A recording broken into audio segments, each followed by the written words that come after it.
ఇక్కడ ఉదయం నుంచి మొత్తం ఉపన్యాసాలు చెప్పిన వాళ్ళలో చూసుకుంటే డబ్బులు పోగొట్టుకున్నాం, మేము 10 లక్షలు పోగొట్టుకున్నాం, 20 లక్షలు పోగొట్టుకున్నాం, మాకు ఒకసారి క్లాప్స్ ఇవ్వండి అన్నారు నాన్నగారు. అలాంటి ఒక ఎక్కడైతే సత్సంగానికి వెళ్ళి నేను చెప్పడం మొదలు పెడతానో, అది మొదట్లో నాకు మొదటిసారి ఇచ్చినప్పుడు నెల రోజులు ఆలోచించాను, అమ్మో ఏం చెప్పాలి, రమణ మహర్షి వీళ్ళంతా చెప్పిన వింటే బెల్లం తినడం మానేయాలి అని అంటే గురువుగారు ఆచరించే అది చెబుతారు. నేను మానేశాను కాబట్టి ఈరోజు మీ అబ్బాయికి చెప్పాను, ఆ కథలన్నీ మీకు తెలిసి ఉండొచ్చు, కాబట్టి మనం ఆచరిస్తున్నదే చెప్పాలి, ఏవో చెప్పేయకూడదు అని నెలల తడబడి ప్రిపేర్ అయ్యింది కూడా ఉంది. అయితే వెళ్ళి చెప్పిన తర్వాత, సత్సంగం చెప్పిన తర్వాత, ఈ సత్సంగంలో నేను చెప్పింది ఆచరిస్తున్నానా లేదా అనే పరీక్షలు కూడా నాకు ఎదురయ్యాయి. మొదటి సత్సంగంలో ఒక వేరే లెవెల్లో సమస్యలు వస్తే సమస్యని ఎలా పరిష్కరించుకోవాలి, పక్క వాళ్ళ సమస్య అయితే బాగా పరిష్కరిస్తాం, అది మనది కాదు. కాబట్టి మనకి సమస్య వస్తే అమ్మో నాకు సమస్య వచ్చింది, ఏం చేయాలో తెలియదు, పరిష్కారం తెలియదు. ఎందుకంటే మన సమస్యను కూడా పక్క వాళ్ళ సమస్యలా చూడగలిగినప్పుడే పరిష్కారం వస్తుంది అని చెప్పి మొదటి సభలో చెప్పాను. అదే సంవత్సరం నాన్నగారికి ఇది అవ్వడం, అది సమస్యగా తీసుకోకపోవడం, అదంతా తెలిసిన విషయమే. ఒంటరిగా పోరాడి చివరికి నాన్నగారిని దక్కించుకోలేకపోయాను. కానీ ఆ విషయంలో నా నాన్న అని కాకుండా ఒక వ్యక్తి, నా ధర్మం కూతురుగా నేను పాటించాలి కాబట్టి నేను ఇది చెయ్యాలి, ఈ సమస్య నుండి నేను ఎలా బయటికి రావాలి అది ఆలోచించాను.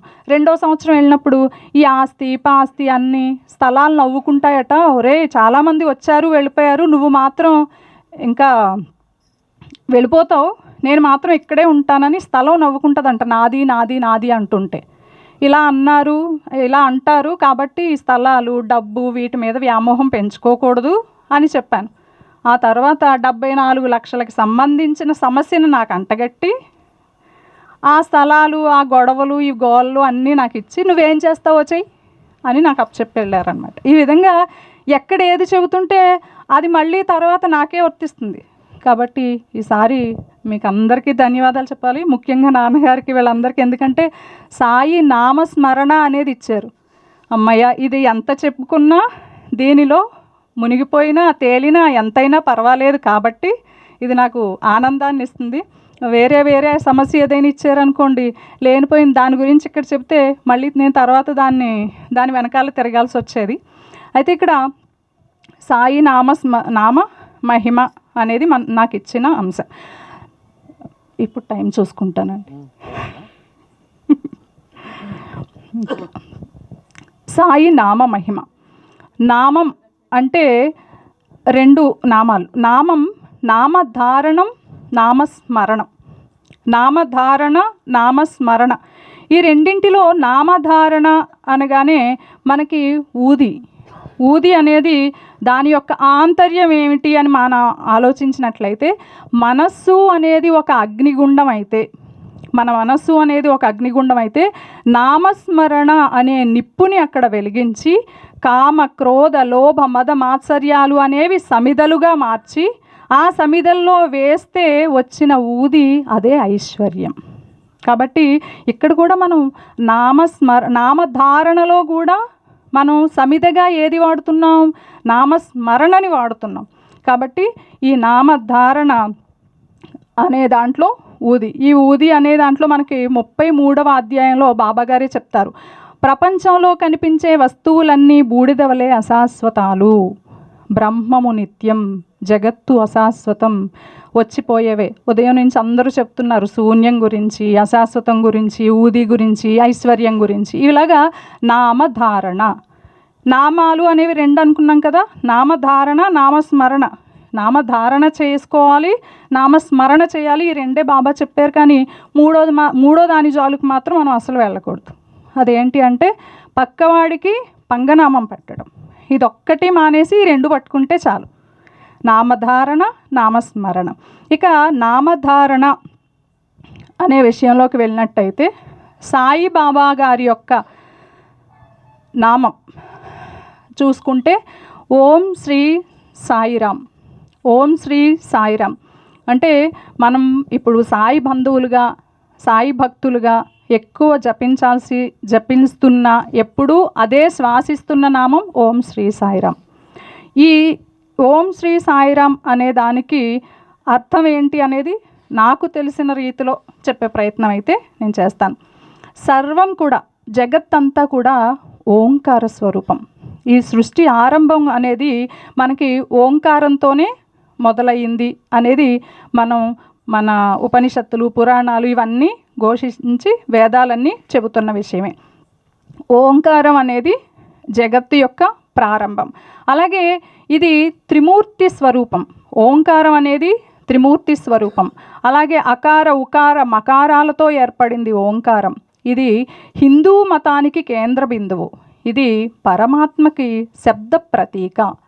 ఓంకారం అనేది శబ్ద ప్రతీక. శబ్దానికి ఒక శబ్దంతోనే కదా మనం ఓంకారాన్ని ఉచ్చరిస్తాం, కాబట్టి అది ఒక శబ్ద ప్రతీక. ఇదొక ఏకాక్షర మంత్రం. మీరు ఏ నామాన్నైనా జపించండి, ముందు ఓం అనేది తప్పకుండా ఉంటుంది.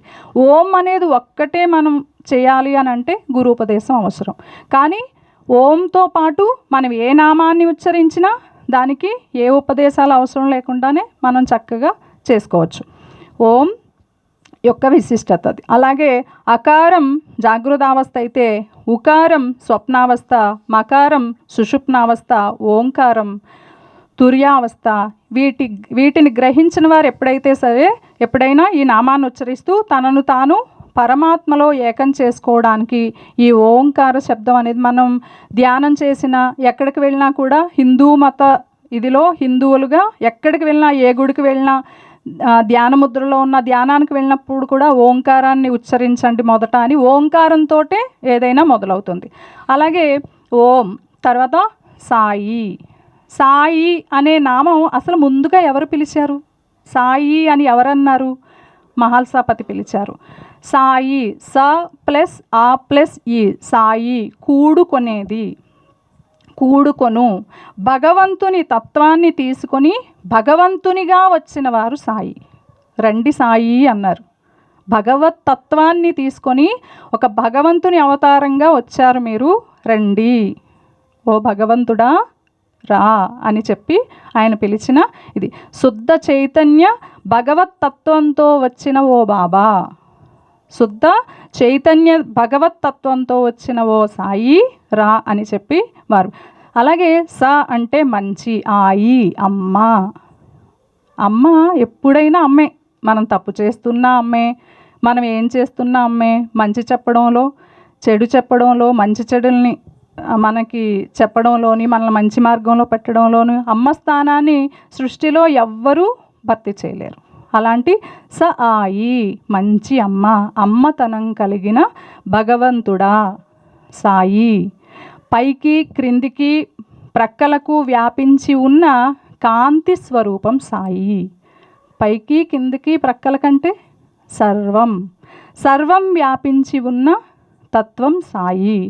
అంతటా నిండి ఉన్న అద్వైతం సాయి. ప్రహ్లాదుడిని అడుగుతాడు తండ్రి, నీ భగవంతుడు ఎక్కడున్నాడో చూపించు.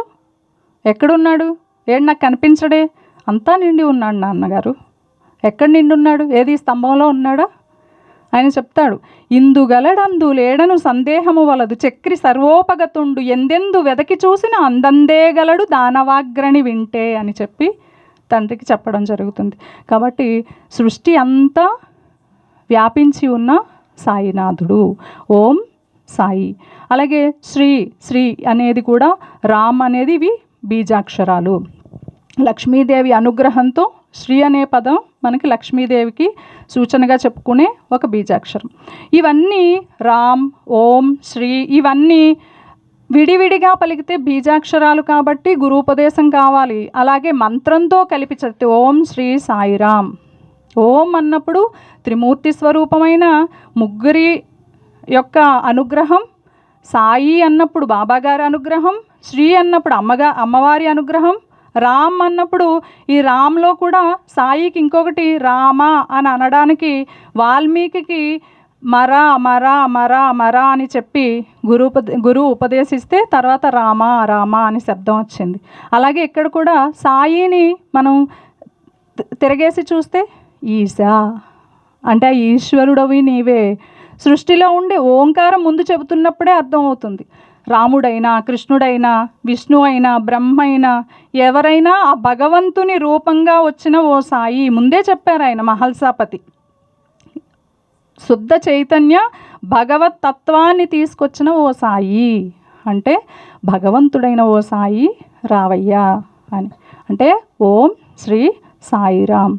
ఈ విధంగా ఓం శ్రీ సాయిరామ్ అనే మన మంత్రాన్ని స్మరణ చేస్తూ ఇక్కడ నామస్మరణం అనే విషయంలో మనకి బాబాగారు 3వ అధ్యాయంలో ఒక విషయాన్ని చెప్తారు. 3వ అధ్యాయంలో ప్రేమతో నా నామం ఉచ్చరించిన వారి కోరికలన్నీ నెరవేర్చెదను, వారి భక్తి హెచ్చించెదను, వారి అన్ని దిశలా కాపాడెదను. ఎవరైతే మనఃపూర్వకంగా నాపై పూర్తిగా ఆధారపడి ఉన్నారో వారి కథలు విన్నప్పుడు అమితానందం పొందుదును. నా లీలను గానము చేయువారికి అంతులేని ఆనందాన్ని, శాశ్వతమైన తృప్తిని ఇచ్చెదను. నమ్మకము, ఎవరైతే నన్ను నమ్మకంతో శరణు వేడాలి, అలా శరణు వేడించో భక్తి విశ్వాసములతో నన్ను పూజించెదరో, నన్నే స్మరించెదరో, నా రూపము తన మనస్సులో నిలుపుకొందురో, వారి దుఃఖములను బంధముల నుండి వారిని నేను తప్పిస్తాను. కాబట్టి ఇక్కడ సాయి సాయి అనే నామము జ్ఞప్తి అందుంచుకున్నంత మాత్రం చేత చెడు పలుకుట వలన వినుట వలన వచ్చే పాపాలన్నీ నేను తొలగిస్తాను. ఇవన్నీ సాయినాథుడే స్వయంగా మనకి సాయి సచ్చరిత్రలో చెప్పిన మాటలు. సాయినాథుడే ఏం చెప్తున్నారు? నా మీద ప్రేమ ఉంచితే చాలు, నా నామస్మరణ మీరు ఉచ్చరిస్తే చాలు, మీ దుఃఖాలన్నీ పోతాయి, మీ పాపాలన్నీ పోతాయి. సాయి సాయి సాయి అంటే చాలు, నేను మీతోనే ఎప్పుడూ ఉంటాను, ఈ ప్రాపంచిక విషయాల్లో మిమ్మల్ని చిక్కుకోనియను అని చెప్పి బాబాగారే వారు ఈ మన సత్సంగంలో సచ్చరిత్రలో 3వ అధ్యాయంలో చెప్పడం జరిగింది. అయితే ఇక్కడ నామస్మరణం అనేది ఈ కలియుగంలో మనం కలియుగంలో చూసినట్టయితే యజ్ఞ యాగాది క్రతువులు చెయ్యక్కర్లేదు. అసలు సులభమైన మార్గం ఏది భగవంతుణ్ణి చేరుకోవడానికి అని అంటే ఈ బాబాగారు చెప్పినట్టు సాయి సాయి సాయి, ఓం శ్రీ సాయిరామ్, ఓం శ్రీ సాయిరామ్. దీనికోసం ఏమైనా సమిధలు తీసుకురావాలా, యజ్ఞగుండాలు పెట్టాలా, బ్రాహ్మణులను తీసుకురావాలా, ఏదైనా చెయ్యాలా? ఏమీ చేయవసరం లేదు కదా. మనం ఎక్కడున్నా, ఏ పరిస్థితిలో ఉన్నా, ఎలా ఉన్నా కూడా ఓం శ్రీ సాయిరామ్, ఓం శ్రీ సాయిరామ్ అనడానికి. కాబట్టి ఈ కలియుగంలో యజ్ఞ యాగాది క్రతువులతో ఏ అవసరం లేకుండా అతి సులభంగా భగవంతుని చేరుకునే మార్గం నామస్మరణ. అలాగే భక్తితో వారు చెప్పినట్టు కృష్ణుడు ఏమన్నాడు, భగవంతుడు ఏమన్నాడు, శివుడు కృష్ణుడు వీళ్ళంతా మనకి భగవద్గీతలో పత్రం పుష్పం ఫలం తోయం ఏది ఇచ్చినప్పటికీ నేను దాన్ని నువ్వు భక్తితో ఇస్తే నేను స్వీకరిస్తాను అని. ఉదయాన్నే లేచాం, పత్రం తీసుకున్నాం, పువ్వులు తీసుకున్నాం, పళ్ళు తీసుకున్నాం, అవన్నీ తీసుకొని వెళ్ళాలి అంటే ముందుగా ఏం చేయాలి? పళ్ళు తోముకోవాలి, స్నానాలు చేయాలి, తర్వాత కదా భగవంతుడి దగ్గరికి వెళ్ళాలి. ఇక్కడ నామస్మరణకి అది కూడా అవసరం లేదు. మీరు మంచం మీద అప్పుడే లేచారా, నామస్మరణతో మొదలు పెట్టచ్చు. నిద్రపోతున్నప్పుడు మెలకు వచ్చినా మధ్యలో నామస్మరణ చేసుకో, ఎప్పుడైనా చెయ్యొచ్చు నామస్మరణ. ఎప్పుడు చేయకూడదు, చెయ్యకూడని నిషిద్ధమైన సమయాలు కానీ నామస్మరణ చెయ్యకూడని ఏవైనా ఉన్నాయా మనకి? తింటూ చెయ్యొచ్చు. ఎంతోమందికి ఆస్తులు ఇచ్చావు, అంతస్తులు ఇచ్చావు, అన్నీ ఉన్నాయి, 4 మెతుకులు నోట్లోకి వెళ్ళడానికి లేదు, తినే యోగం లేదు, కానీ నాకు తినే యోగం ఇచ్చావు బాబా, నీకు నమస్కారం. ఎంతో తింటున్నాం, చేస్తున్నాం, అరిగించుకునే శక్తి లేదు బాబా, నాకు బాగానే అరిగిస్తున్నావు, నమస్కారం. ఎంతోమందికి కాళ్ళు లేవు, చేతులు లేవు, లేదా కళ్ళు లేవు, చెవులు లేవు, వినబడదు, ఇలా చాలా సమస్యలతో ఉన్నారు. నాకు ఏ సమస్యలు లేవు బాబా, నీకో నమస్కారం. భగవంతుడికి మనం ఏదైనా చిన్న సహాయం ఎవరైనా చేస్తే చాలా థ్యాంక్స్ అండి, చాలా థ్యాంక్స్ అండి అని చెప్తాం. మరి బాబాకి పదే పదే ఎందుకు చెప్పాం? అదే నామస్మరణ. పదే పదే చెబుతూ ఉండడమే. మనకి ఏది తీసుకున్నా మనకు థ్యాంక్స్ చెప్పడం మన చిన్నప్పటి నుంచి మన తల్లిదండ్రులు మనకు అలవాటు చేశారు కదా. కృతజ్ఞత చూపాలి అని చెప్పేసి అలవాటు చేశారు కదా. దానిని ఇక్కడ ఎందుకు వినియోగించం? కాబట్టి ప్రతి విషయంలోని అట్లీస్ట్ అరిగింది, తిన్నది అరిగింది, కానీ వాష్రూమ్లోకి వెళ్ళినప్పుడు అప్పుడు చెయ్యొచ్చండి బాగా నామస్మరణ? ఆ సమయంలో అసలు అది చాలా మంచి ప్లేస్ కాదు కదా, అక్కడ ఎందుకు చేయకూడదు?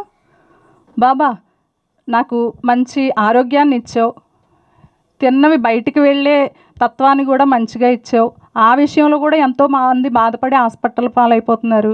కాబట్టి ప్రతి క్షణంలోనూ ఏ నిమిషమైనా ఈ సమయం చేయకూడదు, ఇది చేసే సమయం కాదు అని ఏ పురాణాల్లో కానీ ఎక్కడ రాసిలేదు. కాబట్టి నామస్మరణ అనేది మనం ఏ సమయంలోనే చేయొచ్చు. అది మనల్ని ముక్తి వైపుకు తీసుకెళ్ళేటటువంటి ఒక మంచి మార్గం. అయితే ఎలా చేయాలి అని అంటే ఒక లోభిలాగా అంటే తక్కువ చేయమని కాదు.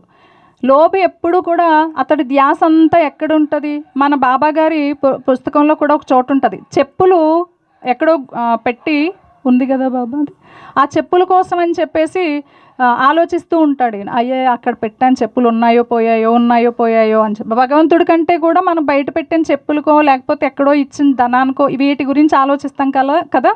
అలాగే డబ్బు కోసమే లోభి ఎప్పుడైతే ధనం కోసమే ఆలోచిస్తాడో, ధనం లాంటి నామస్మరణ కోసం మనం అంతలా ఆలోచించాలి. ఎప్పుడు చూసినా ఆ లోభి డబ్బు కోసం ఆలోచించినంతగా మనం నామస్మరణ, అదే శ్వాసగా అదే ధ్యాసగా మనకి నామస్మరణ అనేది ఉండాలి.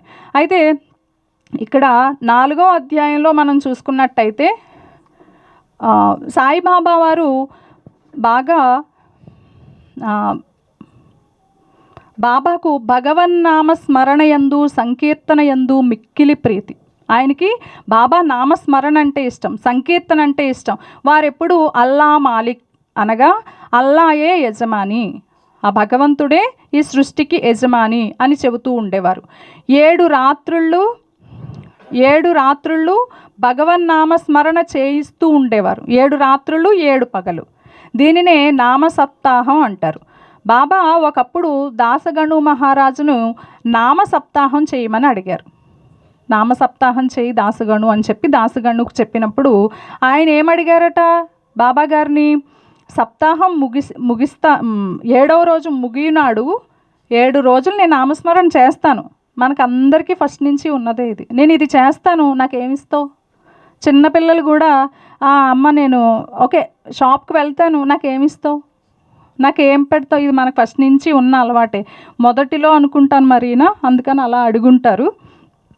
నేను చేస్తాను సప్తాహం, కానీ సప్తాహం ముగియునాడు విఠల్ దర్శనము కలుగునని వాగ్దానం ఇచ్చినచో నామసప్తాహమును నేను సలిపెదను అని చెప్పి దాసగను అడగడం జరుగుతుంది. అప్పుడు బాబా గారు తన గుండెలపై చేయి వేసుకొని తప్పనిసరిగా దర్శనమిచ్చును కానీ భక్తుడు ఎలా చేయాలట నామస్మరణ?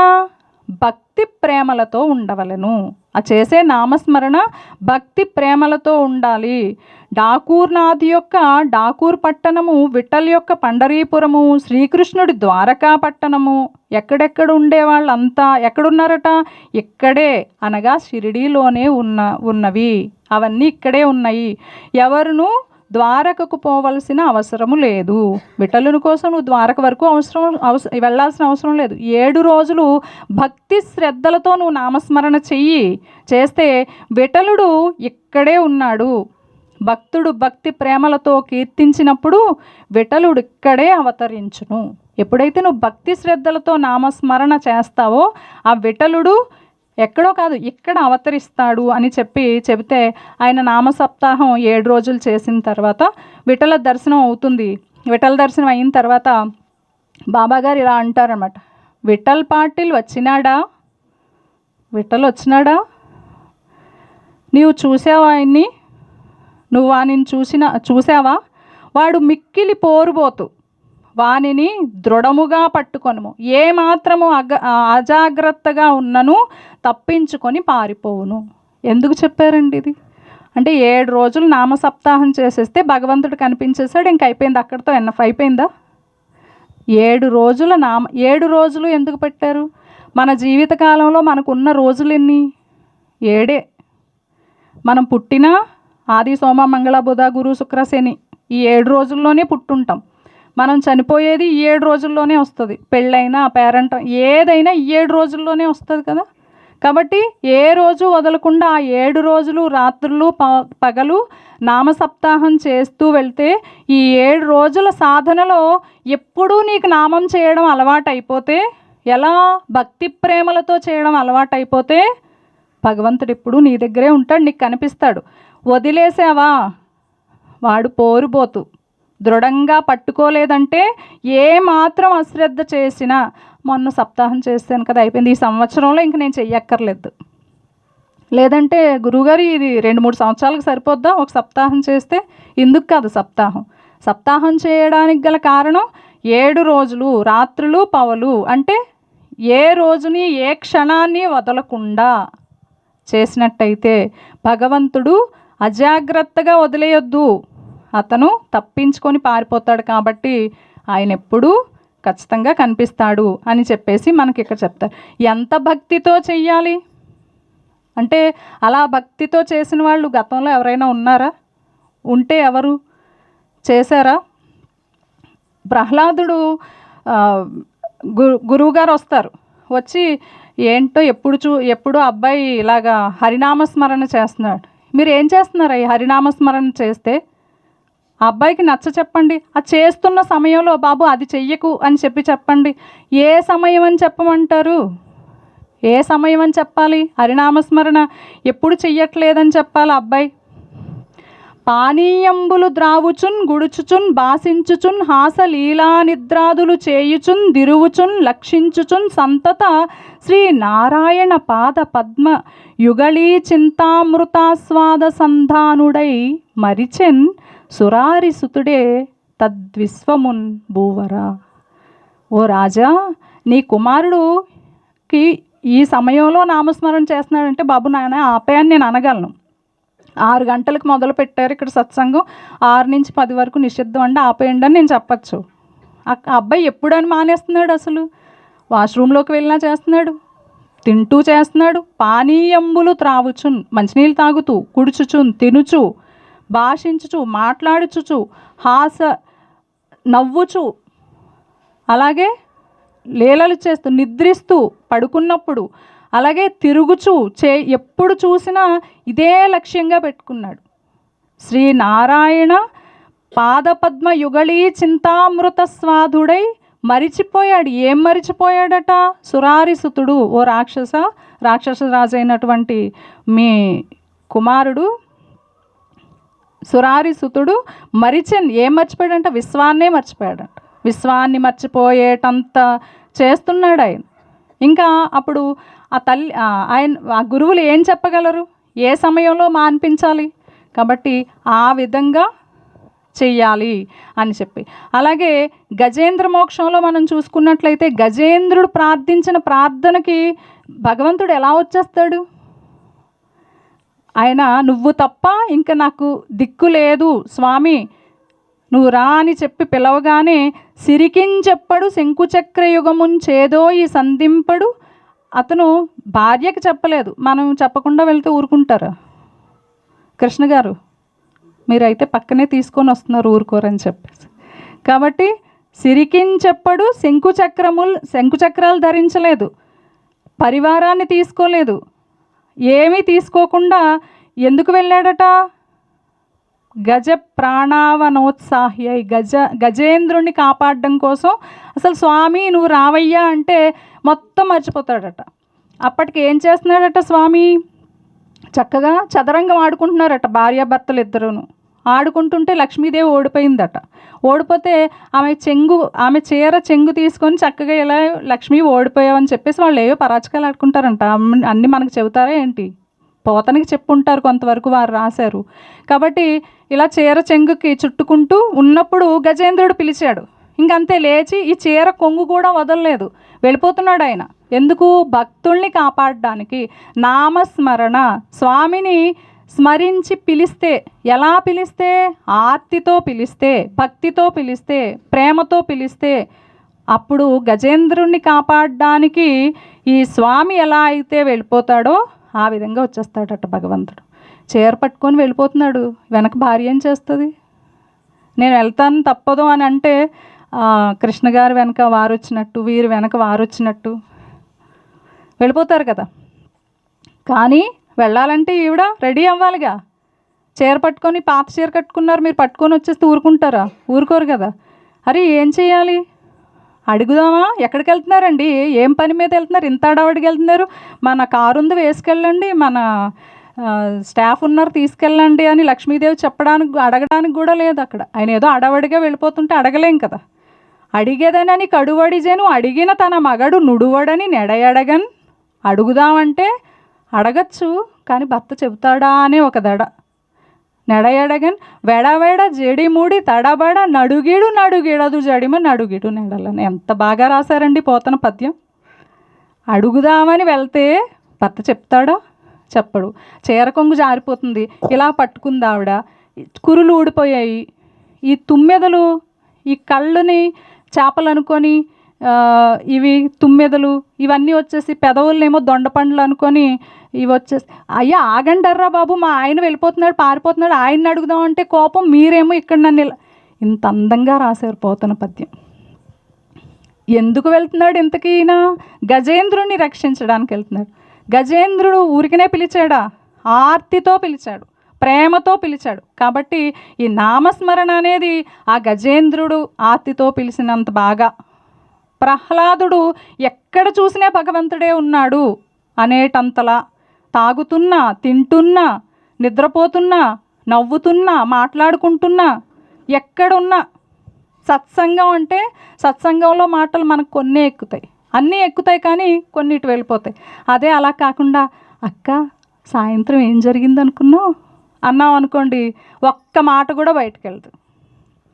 ఆ సీరియల్లో ఏం జరిగింది అనుకున్నావు అక్క అన్నా అనుకోండి, నిజమేనమ్మా ఇలా జరిగిందని చెప్పేసి రిపీట్ చేసుకుంటాం. మళ్ళీ సత్సంగం గురించి వెళ్ళి రిపీట్ చేసుకోండి.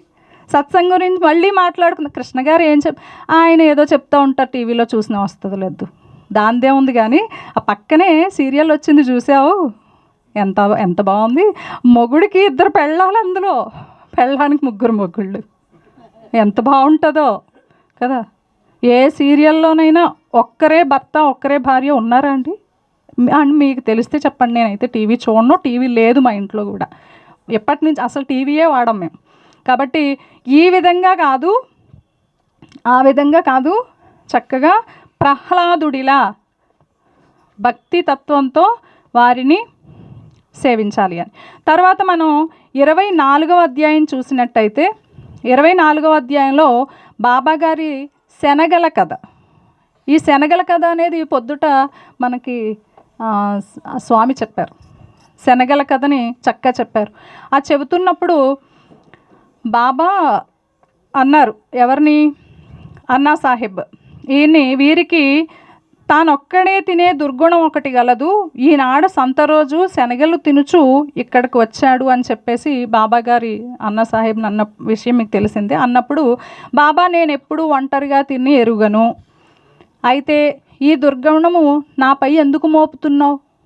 నేను ఎప్పుడూ ఒంటరిగా తినలేదు, నా పక్కన ఉన్న వాళ్ళకి నేను తప్పకుండా పెడతాను, కానీ మీరు ఇలా అంటారు ఏంటి అంటే, అవునులే అది నిజమే, దగ్గరున్న వారికి ఇచ్చేదవు, ఎవరునూ దగ్గర లేనప్పుడు నువ్వైనా నేనైనా ఏం చేస్తాం? ఏం చేయలేం కదా.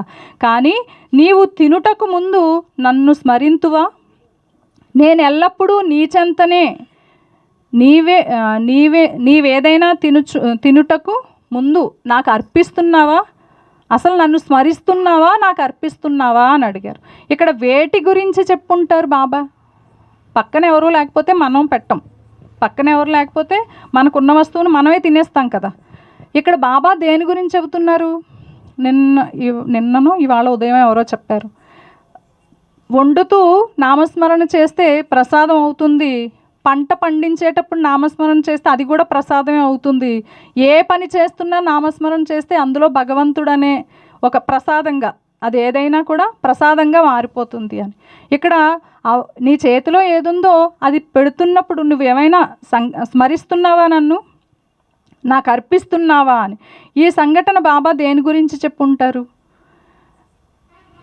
ఈ సంఘటన బాబా ఏం చెప్పారు అని అంటే, పంచేంద్రియముల కంటే ముందే మనసు బుద్ధి విషయానందాన్ని అనుభవిస్తాయి కనుక మొదలే భగవంతుని స్మరించవలెను. ముందుగానే భగవంతుణ్ణి ఏదైనా అర్పించే ముందు భగవంతుడిని స్మరించాలి. ఇట్లు చేసినచో ఇది కూడా ఒక విధముగా భగవంతునికి అర్పితమగును. అంటే ఇక్కడ తినే తిండి గురించా బాబా చెప్తున్నారు? అది కూడా మానసిక నివేదన, మనం తినేది. ప్రతి విషయాన్ని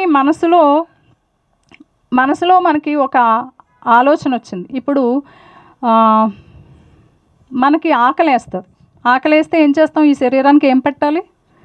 ఆహారం పెట్టాలి. ఆహారాన్ని పెడుతున్నాం. మనసుకి కూడా ఆకలేస్తుంది, వేయదా? మనసుకి కోరికల ఆకలి ఎక్కువ. అది చిన్నపిల్లాడి చందం అన్నమాట. చిన్నపిల్లాడు ఉన్నాడు అనుకోండి, ఇక్కడ తీసుకొచ్చి వదిలేసామనుకోండి, కొంతసేపు ఆ పువ్వులు లాగుతాడు, కొంతసేపు అది లాగుతాడు. ఏదో ఒకటి చెయ్యాలి ఆ పిల్లాడు. ఏది లేకుండా మీలాగా చక్కగా కూర్చొని నామస్మరణ వింటాడా? అస్సలు వినడు. మహా అయితే ఒరే నాన్న చాక్లెట్ ఇస్తాను ఇక్కడ కూర్చోంటే చాక్లెట్ అయిపోయే వరకు కూర్చుంటాడు. అయిపోయిన తర్వాత మళ్ళీ మొదలు పెడతాడు.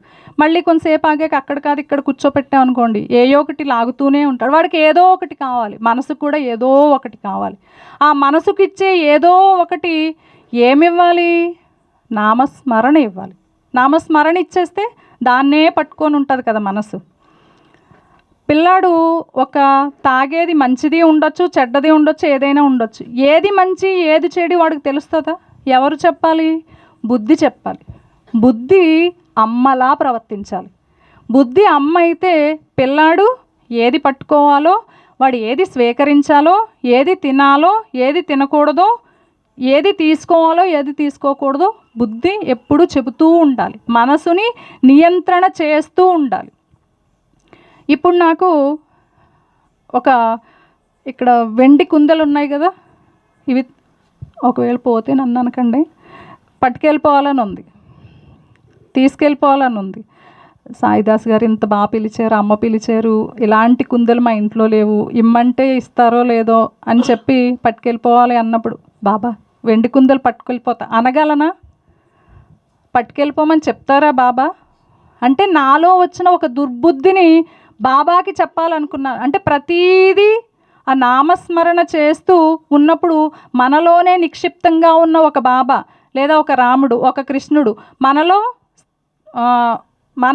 మన హృదయంలో ఉన్న భగవంతుడికి ప్రతీదీ నివేదన చేస్తా. బాబా నేను ఆ దొంగతనం చేయమంటాడా? పర్లేదమ్మా చేసే, ఏం కాదు నేను ఉన్నాను, నేను అంతా చూసుకుంటాను అంటాడా బాబా? భక్తిలో భయం ఉండాలి అంటే మొదటి దశలో ఉండాలి. పొద్దుట ఎవరో భక్తిలో భయం ఉండకూడదు అని అన్నారు కదా, మొదటి దశలో ఖచ్చితంగా ఉండి తీరాలి. ఉంటేనే అమ్మో ఈ పని చేయడం మంచిది కాదు, మంచేదో చెడేదో మనకు కొంచెం తెలుసు కదా, మన బుద్ధి మనకు చెబుతూ ఉంటుంది కదా. మనం చేసే ప్రతి పనికి అసలు జడ్జి ఎవరు అంటే సమాజం కాదు, తల్లిదండ్రులు కాదు, భర్త కాదు, ఎవ్వరు కాదు. మొదటి జడ్జి ఎవరంటే మన మనసే. చేసే ప్రతి పనిని నువ్వు ఇది తప్పు, ఇది ఒప్పు, ఇది చెయ్యి, ఇది చెయ్యొద్దు అని చెబుతూనే ఉంటుంది. దానికి తట్టలేనప్పుడు పక్క వాళ్ళని అడుగుతాం, వాళ్ళు చెబుతారు అమ్మ ఇది మంచి పని కాదు, ఇది చెడ్డ పని కాదు, ఇది చెడ్డ పని, ఇది చేయకు, అది చేయకు. ఇలాగ మనం అలా సంస్కారాలని తీసుకుంటూనే కదా వచ్చాము. కాబట్టి భగవన్ నామస్మరణని మనసుకి ముందు పట్టిస్తే అక్కడ మనకి భగవంతుడు అనేవాడు నిక్షిప్తమైనప్పుడు ఆ భగవంతునికి ఆ మనసుకి మనం ఏది కూడా అర్పించకుండా ప్రతి ఆలోచనని బాబా నేను ఇది చేద్దాం అనుకుంటున్నాను, బాబా నేను ఈ పని చేయాలనుకుంటున్నాను, లేదా ప్రతీది అర్పించడం మొదలు పెడితే అందులో ఏది మంచో ఏది చెడో నీకే అవగతం అయిపోతూ ఉంటుంది. కాబట్టి ప్రతి పనిని కూడా ఇక్కడ నన్ను స్మరించుకుంటున్నావా, నాకు అర్పిస్తున్నావా అంటే తినే తిండే కాదు, ఏదైనా ఒక ఫ్రూట్స్ తెస్తాం, భగవంతుడికి నైవేద్యం పెట్టాలి. నైవేద్యం పెట్టాల్సి వచ్చినప్పుడు కుళ్ళిపోయినాయి కదా, భగవంతుడు ఏం చూడలే, ఉన్న 4 కుళ్ళిపోయింది పెడదామని కుళ్ళిపోయింది పెడతామా, మంచిది పెడతామా? మంచిది పెడతాం కదా. అలాగే అప్పుడు మనకేమవుద్ది, మనసు మంచి ఆలోచనల్నే మనకు చెయ్యడం అలవాటు అవుతూ ఉంటుంది. మనలో ఉండే కుళ్ళు ఆలోచనలు, చెడు ఆలోచనలు ఇవన్నీ ఉంటాయి కదా, వీటిని భగవంతుడికి నివేదన చేయగలమా? ఆ చేస్తున్నప్పుడు మనకే అనిపిస్తుంది అరే నేను తప్పు చేస్తున్నాను కదా, ఇది చెయ్యొద్దు అని చెప్పేసి మంచి వైపుకి మనం వెళ్ళడానికి ఎప్పుడైతే భగవంతుడు చేస్తున్న పని కానీ ఏదైనా కానీ తింటున్నది కానీ అది అర్పించినప్పుడు ప్రసాదం ఎలా అవుతుందో మన ఆలోచన, మనం చేస్తున్న పనులు ఇవన్నీ కూడా అర్పించినప్పుడు మన జీవితం సార్థకం అవుతుంది. కాబట్టి నామస్మరణని భగవంతునికి అర్పించాలి. అలాగే భగవంతుడి నామస్మరణ ఎప్పుడు మనసు యందు చేసుకొని ఈ భగవంతుడి దగ్గర ఇవి చెప్పుకోవాలి. ఎప్పుడు కూడా మనం చేసే పనులని చెప్పి వారిని స్మరించుకుంటూ ఉండాలి. అలాగే తర్వాత మనకి 29వ అధ్యాయంలో చెప్తారు, తెండూల్కర్ వైద్య పరీక్షకు వెళ్తాడు. ఆయన వైద్య పరీక్షకు వెళ్ళినప్పుడు బాబాగారు ఏం చెప్తారు, వాళ్ళ అమ్మ వెళ్తారు, వెళ్ళి జాతకాలు చూపించాం, జ్యోతిష్యులందరూ కూడా ఈ సంవత్సరం పరీక్షకు వెళ్ళొద్దంటున్నారు సాయి, అసలు ఏం చేయమంటారు అని అంటే, ఏం పర్వాలేదు వెళ్ళమనండి, నాపై నమ్మకం ఉంచుకోమని చెప్పండి, నాపై నమ్మకం ఉంచండి, శాంత మనస్కుడవై పరీక్షకు వెళ్ళమని చెప్పండి. శాంత మనస్కుడు అంట.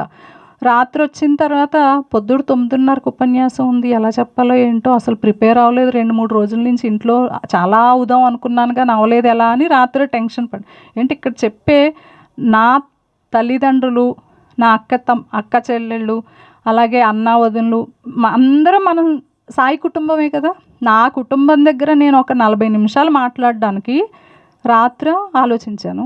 ఉదయం ప్రిపేర్ అయిపోతూ ఉంటే రాసేది ఎగ్జామ్, నాటిక చేసినప్పుడు కూడా ఇంత టెన్షన్ లేదు నాకు.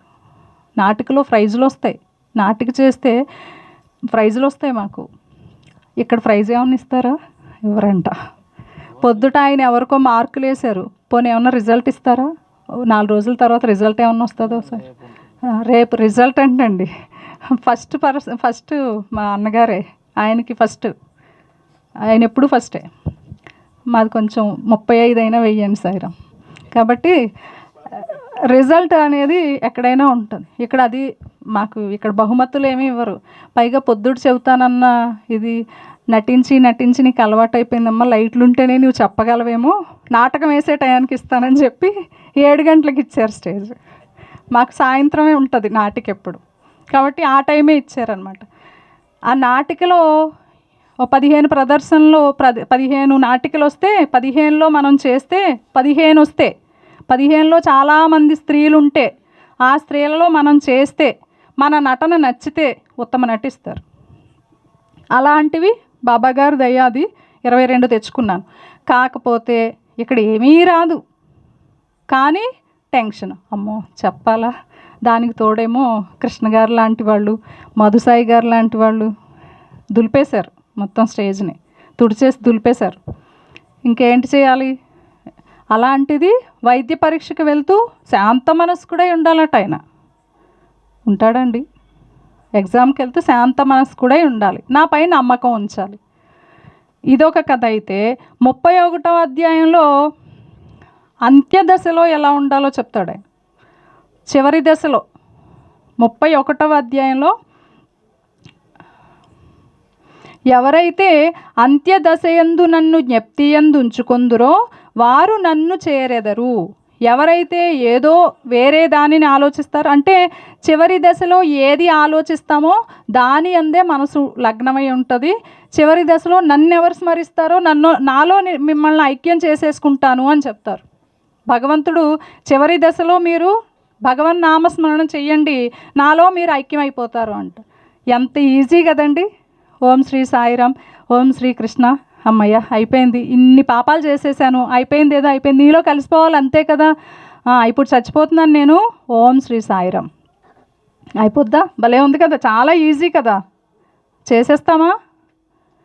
ఊరు వచ్చేటప్పుడు ఏ ట్యాబ్లెట్లు వేసుకోవాలి, ఎన్నింటికి తినాలి, ఏం తినాలి, ఏ బస్ ఏంటి, రేపు మళ్ళీ వెళ్ళిపోతాను నేను ఇంటికి, రేపు వెళ్ళిపోయే ప్రయాణానికి 100 జాగ్రత్తలు చెప్పి, నాయన జాగ్రత్త, లేకపోతే ఏమండి జాగ్రత్త, పాప జాగ్రత్త, మీరు జాగ్రత్త, ఇల్లు జాగ్రత్త, తాళాలు వేయండి, తాళాలు జాగ్రత్తగా పెట్టండి, ఇన్ని చెప్పొస్తాం కదా.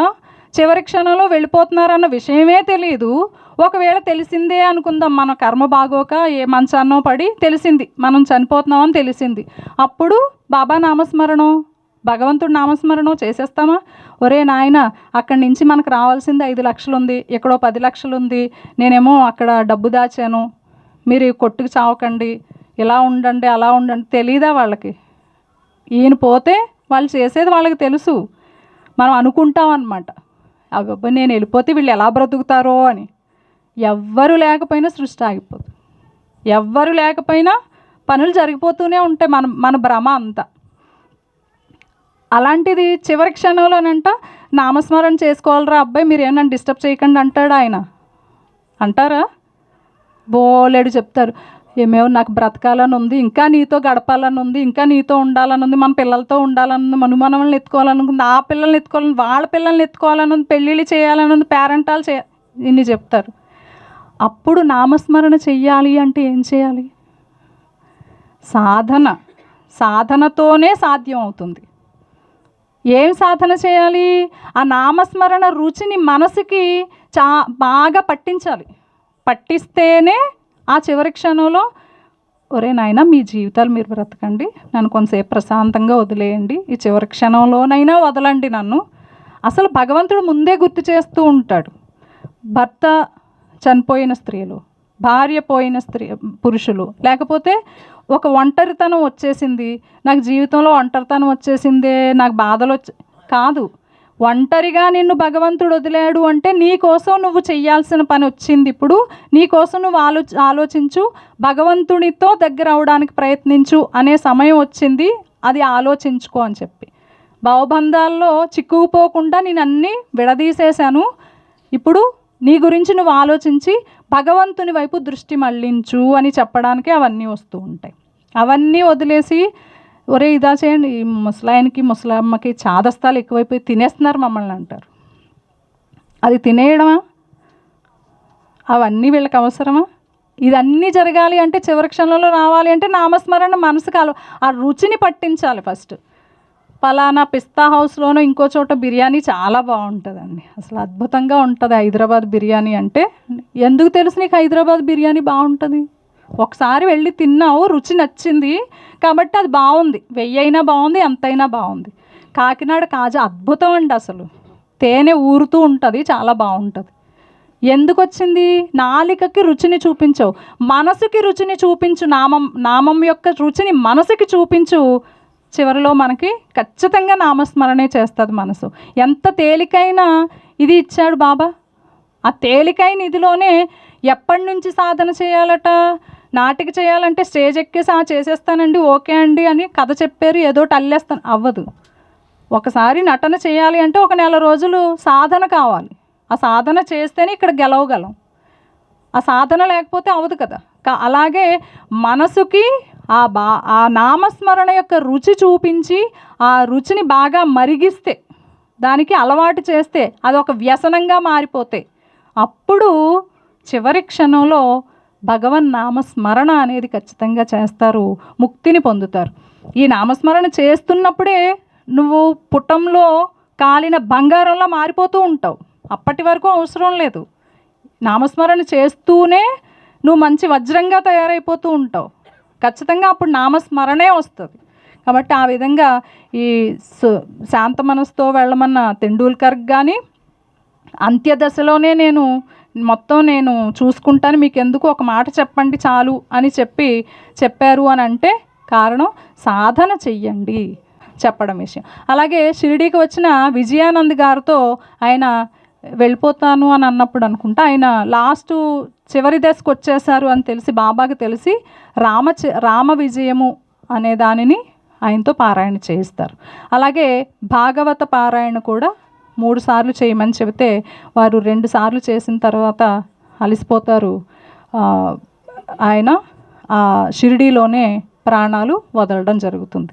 కాబట్టి బాబా ప్రేమ ఎంతది అంటే, భవబంధాల్లో చిక్కుకోకుండా నేను లాగుతాను నువ్వు నామస్మరణతో నన్ను ఒకసారి జ్ఞప్తి తెచ్చుకొని భక్తి శ్రద్ధలతో నా వైపు తిరుగు, నా వైపు చూడు, నా నామాన్ని స్మరిస్తే చాలు, అసలు నువ్వు ఇంకేం చెయ్యక్కర్లే, మిగిలిందంతా నేను చూసుకుంటాను అని చెబుతారు బాబా.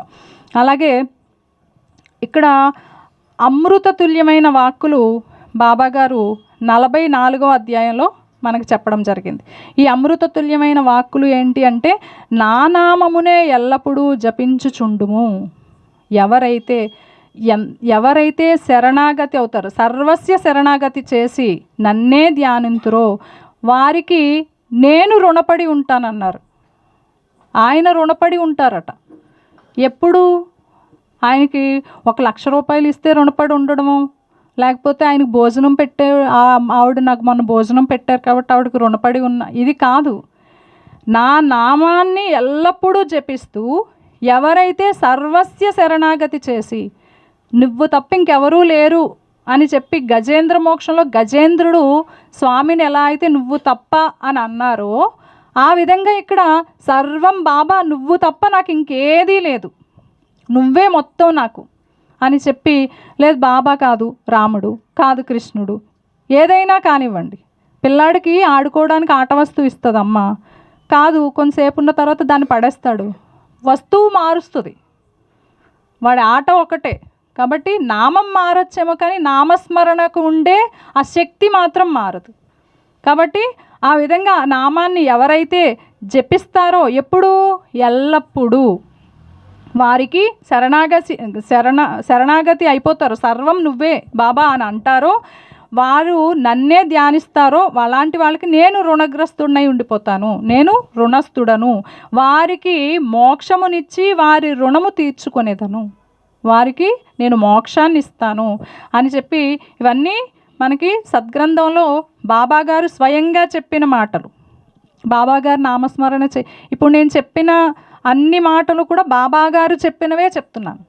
బాబాగారే చెప్పారు, నా నామస్మరణ చెయ్యండి, నేను మీకు నన్ను శరణాగతి అని చెప్పి నన్నే సర్వం, నేనే సర్వం, నేనే అని అనుకోండి, మీకు మోక్షానికి తీసుకెళ్లాల్సిన బాధ్యత నాదై నేను రుణగ్రస్తుడిని అయిపోతాను, మీకు నన్నే ధ్యానించండి అని చెప్పి ఇక్కడ తీర్చుకొంతును. అలాగే ఎవరైతే నన్నే చింతించుచు నా గూర్చియే దీక్షతో నుందురో, ఎవరైతే నాకు అర్పించెదరో ఏమియూ తినరో అట్టి వారిపై నేను ఆధారపడి ఉందును. అంటే ఇక్కడ ఎట్లా, ఓకే, నాకు అర్పించకుండా,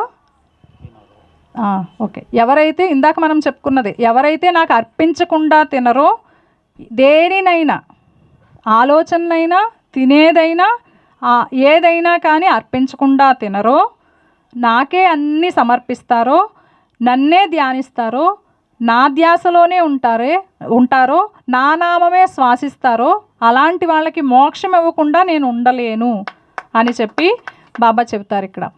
అయితే ఇక్కడ నామస్మరణ అనేది ఎంత అయిపోతుంది అంటే ఎంత శక్తినిస్తుంది అని అంటే, ఇక్కడ శ్రీకాళహస్తీశ్వర శతకంలో కవి చెప్తాడు, పవి పుష్పంబగు, పవి అంటే ఆయుధం, నామస్మరణ చేస్తూ చేస్తూ చేస్తూ ఉంటే మనల్ని శిక్షించాలి అని వచ్చిన పవి ఆయుధం ఏదైతే ఉంటుందో అది పువ్వుగా మారిపోతుందట.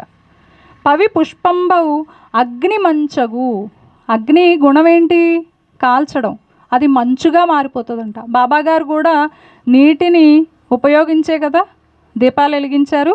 ఆ విధంగా ఆ ప్రేమతత్వం, భక్తితత్వం, ఆ నామ ఉచ్చరణ అనేది మీరు, నామస్మరణ అనేది మీరు చేసినట్లయితే, పవి పుష్పంబగు నగ్ని మంచగు నకూపారంబు భూమి స్థలంబగు, శత్రుండతి మిత్రుడౌ విషము దివ్యాహారమౌ నెన్నగా, నవనీ మండలి లోపలన్ శివ శివేత్యా భాషనోల్లాసికిన్, శివ నీ నామము, శివ నీ నామము సర్వావశ్యకరమౌ శ్రీకాళహస్తీశ్వర. ఓ కాళహస్తీశ్వర, శివ అనే నామం ఉచ్చరించినంత మాత్రం చేతే సర్వం మన వశమైపోతాయట. ఎంత వశమైపోతాయంటే, మనం శిక్షించాలి అని వచ్చేవి ఏవైనా సరే పుష్పాలుగా మారిపోతాయి, అగ్ని మంచుగా మారిపోద్ది, పాతాళం లాంటి సమస్యలు కూడా మనకి స్వర్గంలాగా భూతలంలాగా అనిపిస్తాయి, శత్రువులు అతి మిత్రులుగా మారిపోతారు, విషము దివ్యాహారం అయిపోతుంది, దివ్యమైన ఆహారంగా మారిపోతుంది. ఈ భూమండలంలో ఏం చేస్తే అయిపోతుంది ఇదంతా, శివ శివే, శివ శివ శివ అన్నంత మాత్రం చేత ఇవన్నీ అయిపోతాయని చెప్పేసి దూర్జటి అంటారు. ఆ కవులు ఎంతో అనుభవిస్తే కానీ అది రాదు. ఓకే, ఆ విధంగా అండ్ లాస్ట్ మనకి 51వ అధ్యాయంలో చూసుకుంటే సంసారం అనే మహాసముద్రాన్ని దాటడం అనేది చాలా కష్టం. విషయ సుఖాలు అనే కెరటాలు ఉంటాయి అక్కడ. సంసారం అనే సాగరంలో విషయ సుఖాలు అనే కెరటాలు ఉంటాయి. నేను, నాది, అహంకారం, అసూయ, ద్వేషం, క్రోధం అనే సుడిగుండాలు ఉంటాయి. కల్లోలపడి కలవరపడకుండా ఆ సాగరాన్ని దాటాలంటే నామస్మరణ అనే చుక్కాని గల సద్గురు అనే నావను పట్టుకోవాలి. ఆ నావను పట్టుకొని, నామస్మరణ అనే చుక్కాని ఉన్న ఆ నావను పట్టుకొని ఎప్పుడైతే మనం వెళ్తామో ఇవన్నింటి నుంచి కూడా మనం బయటికి రాగలుగుతాం. అక్కడ చివరి 51వ అధ్యాయంలో చెప్తారు, బాబా ప్రార్థన చేస్తూ చెబుతారు, మా మనస్సు అటూ ఇటూ సంచారము చేయకుండుగాక. సాయిబాబా ఇప్పటి వరకు బాబా చెప్పినవే చెప్పాము. ఇప్పటి వరకు సద్గ్రంథంలో బాబా చెప్పిన మాటలు, నామస్మరణ గురించి చెప్పినవి చెప్పాం. ఇప్పుడు మన ప్రార్థన ఎలా ఉండాలి? బాబా నా మనసు అటూ ఇటూ వెళ్ళిపోకుండా చూడు, నీవు తప్ప మరేమీ కోరకుండుగాక. నువ్వు తప్ప ఇంకేమీ కోరుకోకూడదు, నువ్వే నాకు సర్వం అవ్వాలి. ఎలా అనంటే దాశరథి కరుణాపయోనిధి అనే మన ఆ పద్యానికి సంబంధించి నీ పతిత పావన నామము జిహ్వపై నిరంతరము నటింపజేయుమిక దాశరథి కరుణాపయోనిధి అంటాడు. నీ పతిత పావనమైన దివ్య నామము ఎక్కడ నర్తించాలట? ఎక్కడ? ఇప్పుడు నాట్యం చేయాలనుకోండి, ఎక్కడ చేస్తారు? ఒక వేదికపై చేస్తారు. ఇక్కడ నాలుక అనే వేదికపై భగవంతుని నామం నాట్యం చేయాలట. ఎంత బాగా అడిగారో కదండి ఆయన. నాలుక అనే వేదిక, ఇక్కడ రంగస్థలం ఏంటి? నాలుక. ఆ వేదికపై భగవన్ నామం అనేది ఒక నాట్యం, ఎప్పుడూ నాట్యం చేస్తూ ఉండాలట. ఆ విధంగా మనం ఎప్పుడూ నీవు తప్ప ఇంకేది ఉండకూడదు నాకు అని కోరుకోవాలట భగవంతుణ్ణి. అయితే మనకి భగవన్ నామం అనేది భగవన్ నామాన్ని ఉచ్చరించాలి అంటే భగవంతుని అనుగ్రహం కావాలి. భగవన్నామం అందరూ ఉచ్చరించలేరు, అది భగవంతుని అనుగ్రహం ఉంటే మాత్రమే ఉచ్చరిస్తాం. నాకు అనుగ్రహం ఉంది కాబట్టి నేను రాగలిగాను, లేకపోతే నేను రాలేనేమో. ఇక్కడే ఉన్నవాళ్ళు నిన్న నేను వచ్చిన తర్వాత భగవన్ నామం చెప్పారు, కానీ నేను చేయలేకపోయాను. ఎందుకంటే ఆ వచ్చిన బడలిక అవి చెప్పలేకపోయాను. ఆ భగవన్ నామస్మరణ చెయ్యడానికి నాకు అప్పుడు అనుగ్రహం లేదు. కాబట్టి ఆ నామం ఉచ్చరించాలన్నా మీ అందరితో కలిసి ఉన్నా కూడా నేను చేయలేదు. కారణం బహుశా అనుగ్రహం లేదు. అంటే నేను చాలా బడలికగా ఉన్నాను నిన్న, కాబట్టి చూడగలిగాను తప్ప మధ్యలో కొంతసేపు వెళ్ళి మళ్ళీ కిందకి వెళ్ళొచ్చాను. అంటే అనుగ్రహం ఉంటే తప్ప భగవన్నామాన్ని ఉచ్చరించడానికి అవదు. ఎన్నెన్నో ఎంతెంతో పాపాల్ని పటాపంచలు చేసే అగ్నిహోత్రం భగవన్నామం. బాబా మనకి బాగా మాట్లాడడం ఒక ఎత్తు అయితే, చాలా బాగా మాట్లాడతారండి ఆయన. ఆవిడ చాలా బాగా మాట్లాడద్దండి, ఎంత బాగా మాట్లాడతారో. అలా మాట్లాడడం ఒక ఎత్తు అయితే, ఏది పడితే అది మాట్లాడకుండా ఏది మాట్లాడాలో అదే మాట్లాడితే అది మనల్ని ఉద్ధరిస్తుంది. అదేంటి? మనల్ని మనం తరింప చేసుకునే పలుకు పలకడం అవసరం అక్కడ. అది ఒకవేళ భగవన్నామ స్మరణం అయితే అది మనల్ని ఉద్ధరించడానికి ఉపయోగపడుతుంది. అయితే ఎక్కడైతే రామభజన చేస్తే హనుమంతుడిది చెప్తాం కదా, ఎత్ర ఎత్ర రఘునాథ కీర్తనం తత్ర తత్ర కృతమస్తకాంజలిం అంటాడు. అక్కడ హనుమంతుడు ఉంటాడట. అంటే నామ సంకీర్తన చేసినంత మాత్రం చేత రామానుగ్రహం దొరుకుతుంది, హనుమదానుగ్రహం దొరుకుతుంది. కాబట్టి ఎక్కడ నామస్మరణ జరిగితే అక్కడ నేను ఉంటాను అని చెప్పి హనుమంతుడు చెప్పడం జరుగుతుంది. మనసుకి ఎంత అలవాటు చేసేయాలి అంటే, ఒక ఎదురు దెబ్బ తగిలినా, ఒక సుస్థి చేసినా, తిన్నా, ఎక్కడున్నా, తిరిగినా ఎప్పుడూ భగవన్నామం చెప్పడానికే, ఎప్పుడూ భగవన్నామం చేయడానికే అలవాటు పడిపోవాలి. మనసు తోక జాడించిందా, మనసుకి బుద్ధి చెప్పాలి. ఒరే నాయన, నీ మనసు ఎటో వెళ్ళిపోతుంది, ఒక్కసారి ఆగు, మళ్ళీ నామాన్ని పట్టుకో. ఆ నామాన్ని పట్టుకుంటున్నాను, చేస్తున్నాను. అక్కడ పిల్ల ఏమైంది, ఒరే నువ్వు అటు వెళ్ళిపోతున్నావు, మళ్ళీ నేను అక్కడ అన్నీ నేను చూసుకుంటాను, నువ్వు రా పక్కకి, భగవంతుడిని పట్టుకో. నేను మళ్ళీ చేస్తున్నాను, మా వారికి జ్వరం తగ్గింది, నేను అక్కడ చూసుకుంటాను, నువ్వు మళ్ళీ తీసుకురావాలి వెనక్కి. ఈ విధంగా దాని బుద్ధి చెప్పి దానికి నామస్మరణ అనేది బాగా అలవాటు చేసి చేసినప్పుడు మనం ఉద్ధరించబడతాం. అలాగే నామం మన పాపాలను ప్రక్షాళన చేసే దివ్యధామం. నామం కోటి చెడు వాసనలను సమూలంగా పెకలించి వేస్తుంది. మనలో ఉండేటటువంటి కోటి చెడు వాసనల్ని పెకలించి వేస్తుంది. నామస్మరణం ప్రయత్నపూర్వకంగా చేయడం చాలా మంచిది. సాధనతో అలవాటైతే ఇంకా మంచిది. ఒకవేళ అప్రయత్నంగా నేను చేసేసానండి ఎలాగో ఏంటో, దానికి ఏమీ ఏదైనా మందు వాడామనుకోండి సైడ్ ఎఫెక్ట్స్ ఉంటాయి కదా, అలాగా నామస్మరణకి సైడ్ ఎఫెక్ట్స్ ఏమి ఉండవు. చెయ్యొచ్చు, పర్వాలేదు. ఒకవేళ చేసేసింది అనవసరంగా చేసేసినట్టున్నాను అనుకోక్కర్లేదు. అది ప్రయత్నపూర్వకంగా చేయడం చాలా మంచిది. ప్రయత్నంగా వచ్చేస్తే ఇంకా మంచిది. చేసినందువల్ల ఇబ్బందులు అయితే ఎప్పుడూ కలగవు. కాబట్టి మీరు నిశ్చింతగా ఎప్పుడు పడితే అప్పుడు మనం ఇక్కడ ముఖ్యంగా గమనించాల్సింది, అసలు నేను మొదటే చెప్పాలి, మీరంతా నామస్మరణ శ్వాసిస్తున్న వాళ్ళే. ముందే చెప్పాను కదా, ఇది నా కోసం నేను నన్ను ఉద్ధరించుకోవడానికి చేసుకుంటున్న ఉపన్యాసం. ఎందుకంటే బాబాగారు నన్ను ఇక్కడ కూర్చోపెట్టారు అంటే ఇంతమంది జడ్జిలు ముందు పెట్టి ఇది ఒక పరీక్ష అనమాట. కాబట్టి నేను ఎప్పుడూ గర్వంగా చెప్పుకునే విషయం, ఒక ప్రయాణాన్ని చాలా ఇష్టపడతాను. ప్రయాణంలో ఎప్పుడూ నామస్మరణ చేసుకుంటూనే ఉంటాను. నిన్న 6 గంటలు వారు వచ్చినట్టే నేను కూడా డ్రైవర్ పక్కన కూర్చొని వచ్చాను. ఆ డ్రైవర్ పక్కన కూర్చున్నప్పుడు నన్ను తీసుకురావడానికి వచ్చిన వారు, నేను ఒక 5 నిమిషాల ముందు ఫోన్ చేస్తే మీరు దగ్గరికి వచ్చేస్తున్నారు, డ్రైవర్ దగ్గరికి రండి అన్నారు. కాదు నేను డ్రైవర్ దగ్గరే ఉండి రూట్ చూపిస్తున్నానని చెప్పాను అనమాట. కాబట్టి ఆ విధంగా నేను రావడం జరిగింది. కాబట్టి నామస్మరణం ఈ విధంగా మనకి సమయం అయిపోయిందని కూడా చెప్పారు. నేను నామస్మరణం గురించి ఒక పాట రాశాను, పాడమంటారా?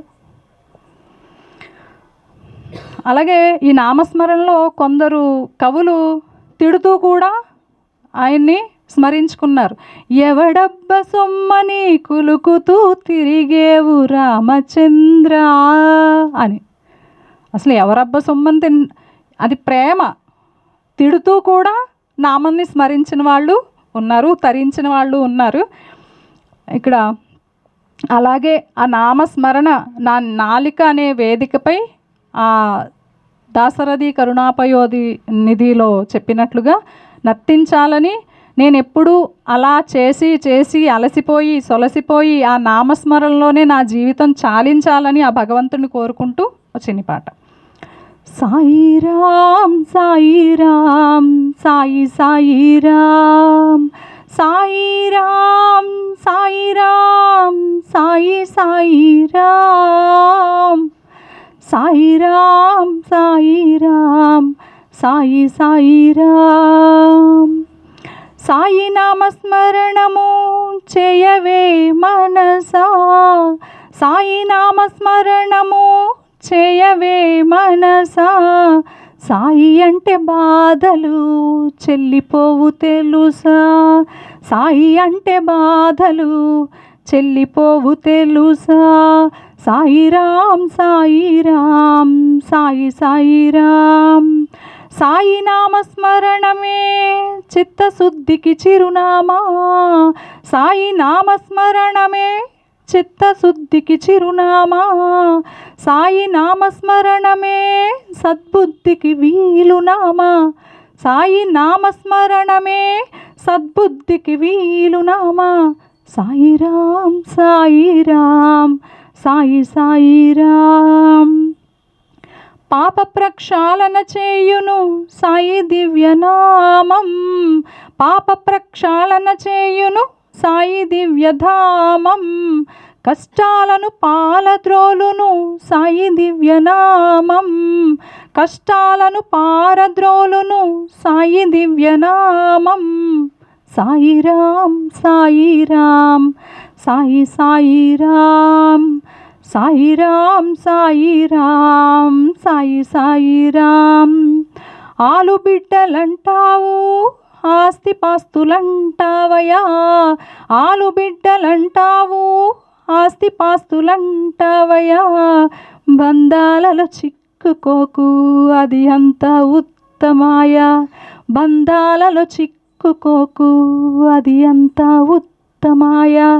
సాయిరామ్ సాయిరామ్ సాయి సాయిరామ్ సాయిరాం సాయిరాం సాయి సాయిరాం. ధన్యమౌ నామస్మరణం చేసినచో జీవితమోయి, ధన్యమౌ నామస్మరణం చేసినచో జీవితమోయి. సాయి నామస్మరణమే మోక్షానికి మార్గమోయి, సాయి నామస్మరణమే మోక్షానికి మార్గమోయి.